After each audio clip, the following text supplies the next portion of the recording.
मार्च का महीना चल रहा है और जिकुड़ी में धकधकाहट बढ़ी हुई है। उत्तराखंड में सत्ता के लिहाज से यह महीना बहुत डराने वाला है। इसी महीने में हरीश रावत सरकार ने अभूतपूर्व बगावत झेली थी। इसी महीने त्रिवेंद्र सिंह रावत की कुर्सी उस वक्त खिसक गई थी जब वह 4 साल का जश्न मनाने की तैयारी में थे। हालांकि पुष्कर सिंह धामी सरकार वर्तमान में मजबूत नजर आ रही है, लेकिन उस डर का आखिर क्या करें जो मार्च के महीने से जुड़ा हुआ है।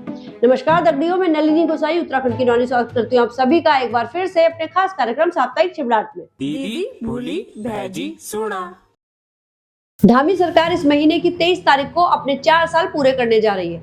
बताया जा रहा है कि प्रधानमंत्री नरेंद्र मोदी इस मौके पर उत्तराखंड में रहेंगे। इस सप्ताह केंद्रीय गृह मंत्री अमित शाह हरिद्वार आकर धामी सरकार के कामकाज को परख चुके हैं। जिस तरह के संकेत हैं उसमें लगता तो यही है कि धामी सरकार को कहीं से भी कोई खतरा नहीं है। वैसे भी यूसीसी समेत कई उपलब्धियों ने सीएम पुष्कर सिंह धामी को काफी ख्याति दिलाई है। इसी हफ्ते एक कार्यक्रम में पश्चिम बंगाल भी वे गए थे। सभी लोगों का मानना है कि उत्तराखंड में राजनीतिक स्थायित्व तो किसी तरह से प्रभावित नहीं होना चाहिए। चुनाव से पहले बार बार सीएम बदलने से भाजपा हाईकमान को अपयश ही मिला है। बीसी खंडूरी, डॉक्टर रमेश पोखरियाल निशंक से लेकर त्रिवेंद्र सिंह रावत और तीरथ सिंह रावत तक के उदाहरण सामने हैं। हालांकि यह बात भी अपनी जगह है कि चुनावी राजनीति में माहिर भाजपा यश या अपयश की चिंता नहीं करती है। उसे जो करना होता है वह वही करती है। ऐसे में जिकुड़ी में धकधकाहट बढ़ना स्वाभाविक भी है। वैसे पुराने उदाहरणों से सबक लेकर सीएम पुष्कर सिंह धामी फूक फूक कर कदम उठा रहे हैं। उन्होंने अच्छे से फील्डिंग सजाई हुई है। वह बेहद सक्रियता से काम कर रहे हैं। विधायकों में असंतोष को वह पनपने नहीं दे रहे हैं। हालांकि भाजपा की गुटिया राजनीति के चलते अरविंद पांडे जैसे कुछ एक विधायकों के सुर अलग है। इसके बावजूद कह सकते हैं कि सीएम पुष्कर सिंह धामी ने अपने ज्यादातर साथियों को साधा हुआ है।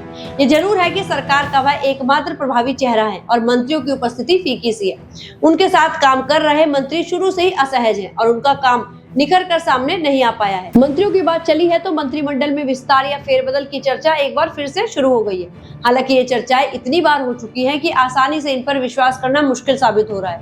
इसके बावजूद चुनावी वर्ष में कुछ विधायक अच्छे की उम्मीद लगाए हुए हैं, तो इसमें बुराई ही क्या है। अब बात सत्ता की सियासत से हटकर सरकार के सिस्टम की करते हैं। बीते सप्ताह पिटकुल के एमडी पीसी ध्यानी के मामले ने सरकार की खूब चक्रापति कराई। दरअसल पिटकुल में गैर तकनीकी व्यक्ति को एमडी बनाने के खिलाफ हाईकोर्ट में याचिका दायर हुई थी। हाईकोर्ट ने इस पर सुनवाई करते हुए पीसी ध्यानी को तुरंत हटाने के आदेश जारी किए थे। बिजोग तब पड़ा जबकि हाईकोर्ट के आदेश पर अमल करने की बजाय पूरी सरकार उन्हें बचाने में जुट गई। हाईकोर्ट में अवमानना याचिका दायर हुई तो सरकार घुटनों पर आ गई। हाईकोर्ट ने इस पूरे मामले को कोर्ट की अवमानना बताया और ऊर्जा सचिव डॉक्टर आर मीनाक्षी सुंदरम को व्यक्तिगत रूप से नोटिस जारी कर दिया। घबराई सरकार ने आनन फानन में पीसी ध्यानी की छुट्टी कर दी और अपर सचिव मेहरबान सिंह बिष्ट को पिटकुल का नया एमडी बना दिया। बीते सप्ताह धामी सरकार गैरसैंण में विधानसभा सत्र की तैयारी को लेकर भी बेहद व्यस्त रही। गैरसैंण में 9 मार्च से विधानसभा का बजट सत्र शुरू होने जा रहा है। चुनावी वर्ष है तो माना जा रहा है कि गैरसैंण को गरमाने का विपक्ष कोई मौका नहीं छोड़ेगा। कानून व्यवस्था से लेकर तमाम मुद्दे विपक्ष अभी से गिना रहा है। वही सरकार की भी कोशिश है कि गैरसैंण की धरती से वह कोई ऐसा रहवार लोगों को दे कि चुनाव की राह आसान हो जाए। बजट सत्र को फिलहाल 9 से 13 मार्च तक प्रस्तावित किया गया है।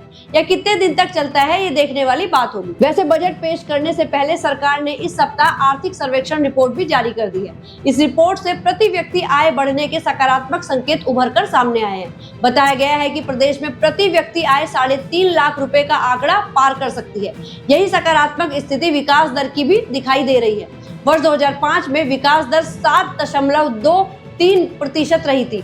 इस बार का जो अनुमान है उसके मुताबिक विकास दर 8.2% रह सकती है। इस सप्ताह से चारधाम यात्रा के लिए ऑनलाइन पंजीकरण भी शुरू हो गया है। चारधाम यात्रा इस बार 19 अप्रैल से शुरू होने जा रही है। श्री केदारनाथ धाम के कपाट 22 अप्रैल को खुलेंगे, जबकि एक दिन बाद यानी 23 अप्रैल से श्री बद्रीनाथ धाम के कपाट खुल रहे हैं। सरकार ने अभी सिर्फ ऑनलाइन पंजीकरण शुरू किया है।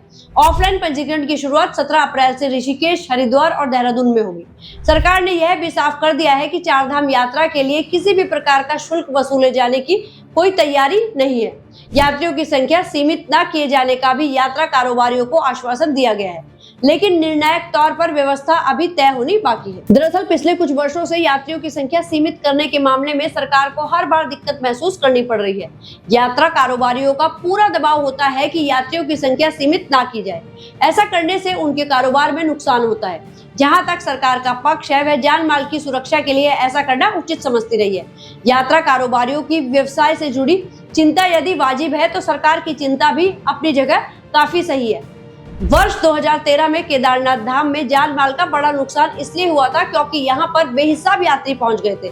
उम्मीद यही की जा रही है कि इस बार ऐसी व्यवस्था होगी जो सारे अच्छे उद्देश्यों को पूरा करेगी। इन स्थितियों के बीच अच्छी खबर ये है कि टिहरी में इन दिनों एक बड़ा आयोजन चल रहा है। टिहरी की खूबसूरत झील की पृष्ठभूमि में पर्यटन को प्रोत्साहित करने की कोशिशें तेज हुई हैं। टिहरी का यह महोत्सव देश दुनिया को उत्तराखंड की ओर आकर्षित करने वाला बन रहा है। यह आयोजन 6 मार्च से शुरू हुआ है और 8 मार्च तक चलेगा। तमाम तरह की गतिविधियां इस दौरान की जा रही हैं, जिससे उत्तराखंड की पर्यटन समृद्धता के दर्शन हो रहे हैं।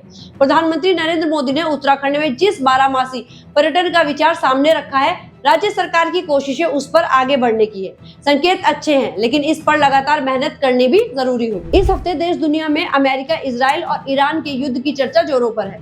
देश के तमाम लोग खाड़ी देशों में फंस गए हैं। इनमें काफी संख्या उत्तराखंड के लोगों की भी है। उनकी सुरक्षित वापसी के लिए कोशिशें जारी हैं। हम यही कामना करते हैं कि जल्द से जल्द शांति का वातावरण तैयार हो और लोगों की सुरक्षित वापसी संभव हो सके। इस वीडियो में इतना ही। वीडियो पसंद आई हो, मुद्दों में दम लगा हो तो इसको अधिक से अधिक शेयर करना बिल्कुल मत भूलिएगा। बाकी मिलते हैं अगले साप्ताहिक चिबड़ाहट कार्यक्रम के साथ। तब तक अपना और अपनों का ख्याल रखिएगा। धन्यवाद।